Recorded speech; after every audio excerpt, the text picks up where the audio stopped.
Hola compañeros y compañeras de afición, bienvenidos una vez más a un nuevo vídeo. En esta ocasión os voy a hablar de los diferentes tipos de anillas y del calibre adecuado en función de la especie de nuestros pájaros, ya sean canarios, exóticos de pico recto como diamantes de Gull, Bichtenov o baberos, o de pico curvo como periquitos, ninfas o agapornis. También os enseñaré la forma correcta de anillar un pájaro, ya sea con anilla cerrada o anilla abierta. Y a lo largo del vídeo os iré dando una serie de trucos y consejos sobre el anillado. Y sin más, ¡empezamos! Los criadores anillamos a nuestros pájaros por varios motivos en función del tipo de anilla. Básicamente podemos clasificar las anillas en dos grupos. El primer grupo serían las anillas cerradas, que serían como el documento de identidad del ave, y dentro de este grupo podemos encontrar dos tipos de anillas. Por un lado, las anillas que se venden en pajarerías o en tiendas de animales, cuya función principal es saber la edad que tiene el ave, es decir, su año de nacimiento. Y por otro lado, tenemos las anillas federadas que se piden a través de asociaciones ornitológicas cuando el criador está federado. Estas, al igual que las otras, sirven también para saber su año de nacimiento y además nos van a aportar más información acerca del pájaro, ya que en ellas aparece el número del criador y nos van a permitir poder asistir con nuestros pájaros a concursos y concursar con ellos. El color de estas anillas va variando de un año a otro y nos permite saber a simple vista a qué año pertenece el pájaro sin necesidad de cogerlo y ojear el año que hay grabado o serigrafiado en la anilla. Los colores de las anillas cerradas siguen una secuencia ordenada, que es lila, naranja, azul, rojo, negro y verde, para posteriormente de nuevo empezar con el lila, naranja y así sucesivamente. De forma que este año 2018 el color de las anillas con las que anillemos a los pájaros será el rojo y el año siguiente el negro. En el segundo grupo encontraríamos las anillas abiertas y dentro de este grupo también encontramos varios tipos de anillas. En primer lugar, las típicas anillas de plástico de colores que se pueden colocar al igual que las anillas cerradas cuando los pichones son pequeños, o por lo general se suelen cortar con un cúter o unas tijeras para posteriormente colocárselas en la pata del ejemplar adulto, como ya os enseñaré más adelante. Y en segundo lugar, también encontramos este tipo de anillas de metal que básicamente nos van a permitir distinguir a simple vista por el color de la anilla cuáles son los machos y cuáles las hembras, diferenciar pichones de diferentes familias o líneas, temas de genética, etc. Y que a lo largo del vídeo os enseñaré cómo se van colocando correctamente este tipo de anillas. En cuanto al calibre de las anillas, es decir, al diámetro que deben tener las anillas, varía en función de la especie a la cual vayan a estar destinadas. Es muy importante que antes de poner cualquier anilla a un pájaro, consultéis con otros criadores o en cualquier asociación ornitológica qué diámetro sería el adecuado para anillar a vuestros pájaros, para evitar problemas con la anilla en un futuro. Los calibres que recomienda la Federación Ornitológica Cultural Deportiva Española son los que estáis viendo en pantalla. No obstante, comentaros que esta información se publicó en marzo de 2005, por lo que teniendo en cuenta que los creadores mejoramos determinadas características en los pájaros, consiguiendo así con los años aumentar su tamaño, forma, etc., puede que el tamaño actual de estas anillas varíe.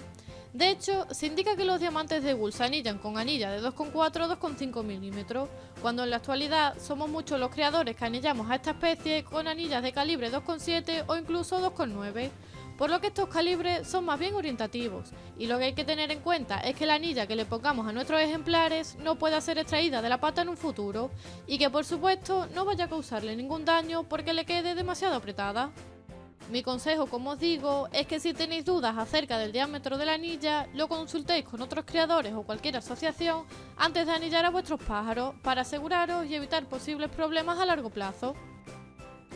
Os recomiendo que antes de anillar al pájaro intentéis camuflar un poco el color de la anilla para que no sea tan llamativa, ya que los padres cuando estéis limpiando el nido se pueden dar cuenta de que los pichones tienen algo extraño en las patas e intenten quitársela, quedándose el pájaro sin anillar o en el peor de los casos tirando el pichón fuera del nido. Los criadores tenemos varios trucos para intentar minimizar esto y que no ocurra, como por ejemplo colocarle una pequeña tira de esparadrapo de color piel alrededor de la anilla. No obstante, hay varios consejos y trucos para ocultar la anilla, que para no alargar este vídeo, si estáis interesados y queréis que os lo explique, dejármelo en los comentarios, y a la semana que viene os hago el vídeo sin ningún problema. Cuando vayamos a anillar un pájaro con una anilla cerrada, tendremos que seguir una serie de pasos de manera ordenada y asegurarnos que la anilla que le vamos a colocar sea del calibre adecuado a su especie y que han transcurrido los días necesarios para que la pata tenga el tamaño y grosor adecuado. y así la anilla pueda entrar sin dificultad, evitando dañar al pájaro y que la anilla se pueda caer. Por lo que tener siempre en cuenta cuántos días han transcurrido para poder anillar a vuestro pájaro en función de su desarrollo y de la especie.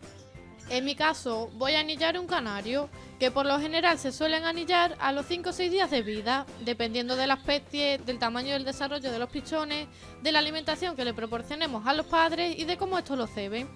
Si os resulta más fácil y cómodo, podéis utilizar algún tipo de lubricante en la anilla, como por ejemplo un poco de aceite, jabón, vaselina, que ayude a que la anilla entre más fácil en la pata del pájaro. Los pasos que debemos seguir a la hora de anillar al pichón con una anilla cerrada serán los siguientes.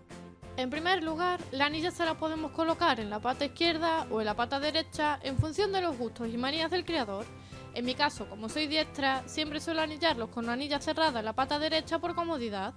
Lo primero que debemos hacer es coger al pájaro con la mano izquierda y sujetarle la pata que queremos anillar con el dedo pulgar y el dedo índice, de forma que los 3 dedos delanteros queden juntos y paralelos y el dedo trasero esté completamente liberado.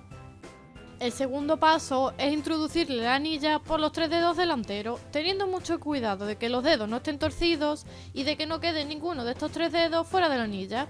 Cuando aparezca la uña del dedo corazón, es decir, la uña del dedo del centro, que es el dedo más largo, con la mano derecha vamos a sujetarla un poco y con cuidado vamos a ir desplazando la anilla hasta que los 3 dedos delanteros sobresalgan por la anilla.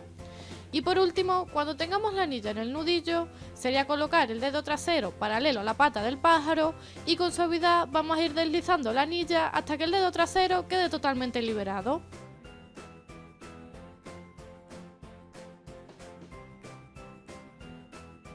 Por último, comprobamos y verificamos que la anilla queda suelta y que no le va a molestar al pájaro y ya podremos colocarlo en el nido y repetir el proceso con el resto de pichones que tengamos. Siguiendo estos simples pasos, con paciencia y con cuidado, ya tendríamos anillado a nuestro pájaro y cualquier persona ya podría saber el año en que ha nacido, saber quién es su criador e identificar quiénes son sus padres en el caso de que el criador disponga de un registro de cría. En caso de que queramos colocarle una anilla abierta a nuestros pájaros, también debemos seguir una serie de pasos bastante más fáciles en función del tipo de anilla. Si son anillas de plástico como esta que veis, tendremos que realizarle un pequeño corte con un cúter o unas tijeras y colocarlas en el capuchón de un bolígrafo de esta forma.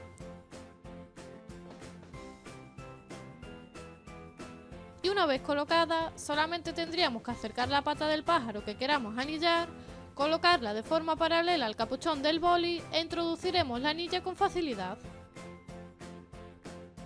Si son anillas de este tipo, con la uña vamos a abrirla lo suficiente para que pueda entrar en la pata del pájaro y acto seguido volveremos a apretarla por las pestañitas que tiene.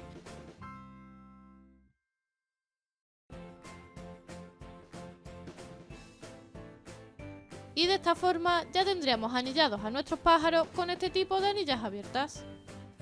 Es muy importante que de manera regular vayamos observando a nuestros pájaros para ver si están en buen estado de salud y a la vez aprovechar y hacer una revisión en sus patas para comprobar que la anilla no le quede excesivamente apretada y pueda causarle algún daño. Por lo general, si hemos anillado correctamente al pájaro con el calibre de anilla adecuado en función de su especie, no deberíamos tener ningún tipo de problema, siempre que el pájaro no tenga una infección en la pata, alguna picadura de insectos, etc., que le provoque una inflamación en la pata, lo que le ocasionaría que la anilla quede excesivamente ajustada, impidiendo que la sangre circule correctamente. Ante estos casos es muy importante que actuemos rápido y cortemos la anilla, para que la sangre pueda correr de nuevo bien por toda la pata y así evitar problemas irreversibles en la pata del pájaro. Para ello existen en el mercado unas tijeras especiales cortanillas, con las que cortaremos la anilla del pájaro sin causarle ningún daño. Por ello, sería interesante disponer en nuestro aviario de una de estas tijeras para poder actuar en ese momento. Pero si por cualquier motivo no tenéis estas tijeras o no podéis conseguirlas, pues siempre podéis llevar al pájaro a un veterinario para que pueda extraerle la anilla lo antes posible. Espero que les haya resultado útil e interesante el vídeo, que sobre todo os haya servido a aquellos que tuvierais alguna duda relacionada con el tema de las anillas. Si es así, no os olvidéis de compartir el vídeo por vuestras redes sociales y grupos de WhatsApp para ayudar a otros criadores y que todos podamos disfrutar de esta bonita afición y como siempre les espero en el próximo vídeo.